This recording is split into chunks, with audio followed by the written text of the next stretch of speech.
Hi everyone, it's Andrew from wpl-c, and I have a big box in front of me. What is in it, or more importantly what is on it, you can maybe make out there, is the WPL logo. Yes, we are making another foray into the WPL world. So what I'm looking at here is the C44 KM. This is a brand new release, and what I'm hoping to find in here is the white one. I went onto their new website. If you haven't seen it, it is wpl-rc.com. I ordered it direct from their site. It's the white one that they didn't tell you about. They released the brown one, and there's lots of videos of the brown one now, but the white one was a website only. They didn't talk about it, so I was quite surprised to see it, and of course that's the one I ordered. Okay, bubble wrap inside.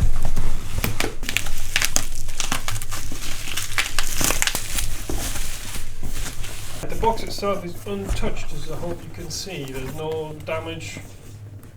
There's a tiny sign of a little crease on here. But I'll tell you, the box that this came in, bought from eBay, was a lot more battered and bruised, and a lot, I mean, it was virtually, the lid was hanging off it virtually. So this looks really cool. And I'm a big believer in if you can buy from the manufacturer, these are not expensive kits. If you can buy from the manufacturer, I think you really should. Right, so let's dive in.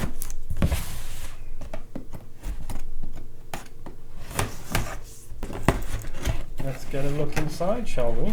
Have I done all the tape? Wow. There we are. So, first impressions, it's really nicely packed.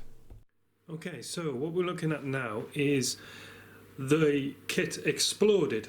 So I have taken the kit and broken it down into its constituent parts.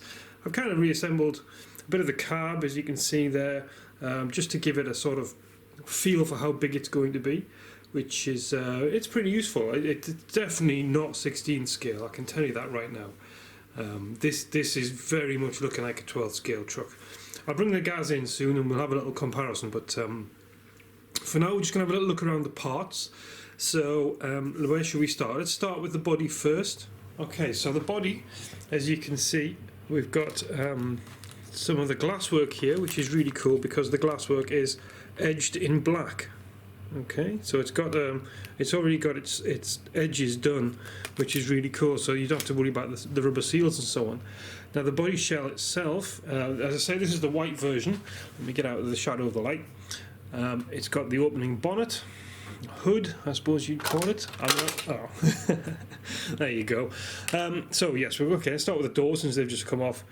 So there's obviously a skin to go on the inside of the door, which is really nice. We've got the roof and back window section. The windows that are for here, let me find that, there you go. These are pre-curved transparencies, which are really nice. The windscreen folds down like so. It's detachable, it's just held on by two little pop-in hinges there. And as I say, the bonnet, I think the bonnet opens, and there you go. So it's a really nicely detailed body. Let me just move in for some little close-ups of this. You can see some of the detail on there is nice and crisp. Yeah, so you've got some nice little latches on the bonnet. They look really nice detail.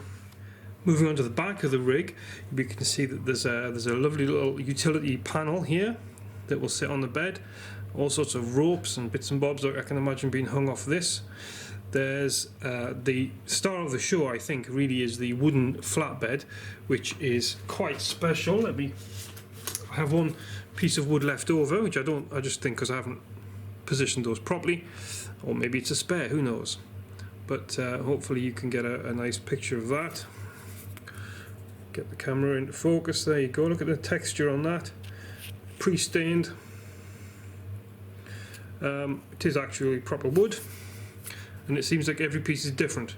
There we are, so overhead shot, you get a nice contrast of all the bits of timber that they've given us. While we're here, let's have a quick look at the tyres. Actually, I've got one I've just popped the plastic wheel rim inside, but they are quite skinny. They're quite skinny tyres. Not terribly aggressive tread, but they don't feel too bad. I've got no foams. Yeah, no foams inside them. But you do get a big bag of wheel weights, which lots of them. You put 2 of them, I guess, around each rim. They are proper heavy as well, so they're going to give the alloy wheel a feel, but you've just got a plastic rim, which is not too bad. The rims aren't too badly detailed. Now, on top of that, as you can see, is the transmission and motor. So the motor comes pre-installed. Reminds me of a cross truck, but it's a plastic gearbox, and it is a 2-speed gearbox. Got the little push-pull 2-speed changer on there. I don't know what the rating is on the motor, doesn't say. No idea. How's that for honesty? The servos, well, I've got the camera here, let me just show you those. So you've got the main servo, which is apparently a metal geared servo, and it certainly feels like it is metal geared. It's got a metal pinion on the end, gearing on the top there is metal. Here's the little plastic servo for the gearbox. He's titchy. The servo horn is also plastic. This is the main servo horn for the steering, plastic as well. And then you get a bag of smaller ones that I believe go along with the gearbox servo.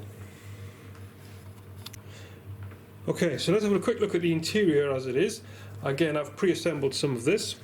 So I've just popped the 2 seats onto the sort of inner tray, but there's a rather nice dashboard effect here. This is quite nicely detailed. Got the logo stamped into it, which I could have lived without, but such is life. The decals, I don't see a dashboard sticker on the decal sheet, so I guess we're ad-libbing with the dashboard, with the speedo and that. There is what I'm guessing here to be the sort of mock engine arrangement, so I think that'll go in the bonnet. I don't think it goes that way up, I'm pretty sure it goes that way up. So it would sit there, and this would obviously clip in. It's got nice little pedals, as you can. There you go, it's got nice little pedals, and the third pedal, as you can see, is built onto the tub section. So these are just clipped on at the moment. It's even got cup holders. Awesome. These are not too bad. Nice bit of detail on them. Some ribbing, and they don't look too bad at all. I don't imagine the real ones are terribly luxurious items. So in this shot we can see the star of the show, which are the metal axles. Now these do feel nice. They feel a lot nicer, maybe because they're part assembled and they're maybe finished a little bit better, but they do feel nicer than the upgrade ones I got for the gas. So yeah, they're really nice. Nice little pumpkin there. This, I guess, is the front axle with the steering. C ends on it. We've got the little, excuse my stomach rumbling, we've got the little pumpkins there. Nice little bit of razzle-matazzle, and some more steering front cups, metal again. Okay, everything's metal in there. We've got the axle inners, the gears and so on. Right, there you go. In Flash Harry Gold. This being the grille, the headlights, and the little WPL. Is it wpl-c? Yeah, little badge to stick on. Yeah, the glass you've seen with its lovely black painted on seals, or built-in seals. I don't know whether they're painted or not. Don't really care, they look great. That's all I want to know. While the subject of glass, let's continue. Here's the corner pieces that I said were pre-molded curved. Come on, there you go. You see the curve on them there. And let's grab the indicators as well while we're wrapping up the clear part. So they're pre-two-toned, look, for the indicators and the reversing lights or position lights. The links particularly I wanted you to see. So we've got metal link sections, some springs there. I can only assume they're for the shocks, but I could be wrong. We've also got, in our lovely Flash Harry Gold, the ball ends. Come on, let go. There you go. So they look really nice. Metal as well. And the actual eyes that they sit in are all plastic, which I don't really have a problem with. You know, my 10-2's run for 2 years now on that similar link setup. Now, because this was one of the first 100 kits ordered, I can only assume it was, because they said if it was one of the first 100 you would get a free winch, and here it is. I haven't unbagged it because it's I don't want to mix its parts up with the rest of the truck, but this is the free winch I've got. There's the main guts of it, obviously there, cables and mounting points and rope, etc. in the bag, so that's really exciting. The website does say that you can get a free winch up to December 25th or something, or 31st. Check it out. They are putting free winches in at the moment with these C44 KMs. Okay, round the table we're going to go. Here we can talk about the chassis rails, which are metal, which is nice. They're not C-section or anything, they're just remind you of that Transformers film where the creature made out of ball bearings turns on the camera and kind of disappears. How weird. It just popped into my head. Anyway, so there's the two chassis rails. The parts around here are some LEDs. Start at this end, a couple of LEDs for the headlights, and that's it. No tail lights or anything, just two, I'm guessing, headlights. We've got the prop shaft in various parts, metal again. Some maybe prop shaft ends or steering, knuckles, who knows.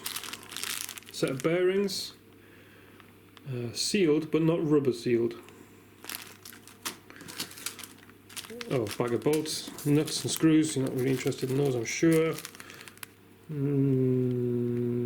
Yeah, pins, odds and sods. I'll categorise those. These look like the axle inners. So these prop shafts and the other ones are drive shafts, or is it all the same terminology? I don't know. But these look like they belong inside the axles. So the back axle is substantially wider than the front axle, so I guess the steering bits and bobs make up for that. And various other, I don't know why these are separate to those, but they are. I shan't argue. So yes, so overall I'm really impressed. It does look very cool. I'm kind of digging the whole kind of retro look to it, and I do think it's going to be quite a thing. It should weather up nicely. It should whether it drives nicely, that's what we've really got to see, isn't it? But yeah, so far so good. I'll tell you what I haven't seen. I haven't seen a great deal of suspension parts. So let me check the instructions. Okay, problem solved. Here are the instructions, by the way. They are a sort of sheet. It's not a plush booklet. It's much more like an ordnance survey map.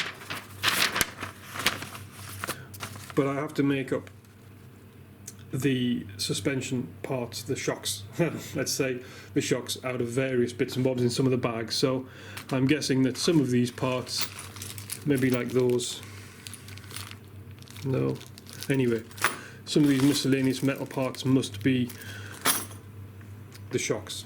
I just haven't recognised them.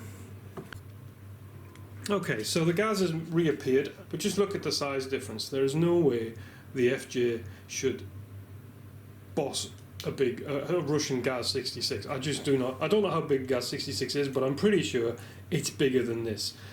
I think they're going places. I think it would be very interesting to see where WPL are next December. The running of them was always a bit dodgy. I felt like a lot of it was just made out of cheese or something. But they are now stepping it up, and I think it's fantastic. I'm really excited about this. It's not a scrambling truck. I'm not going to be going up mountainsides with it, but it should run. It should run and scoot around and come back up on the MC8 and not have broken. That's the thing. So, and it's going to look awesome. I'm pretty sure it's going to look really good. and I've got the upgrades for the gas to do as well. So we are going to have a WPL Fest. Stay tuned and have a happy Christmas and New Year if we don't speak beforehand.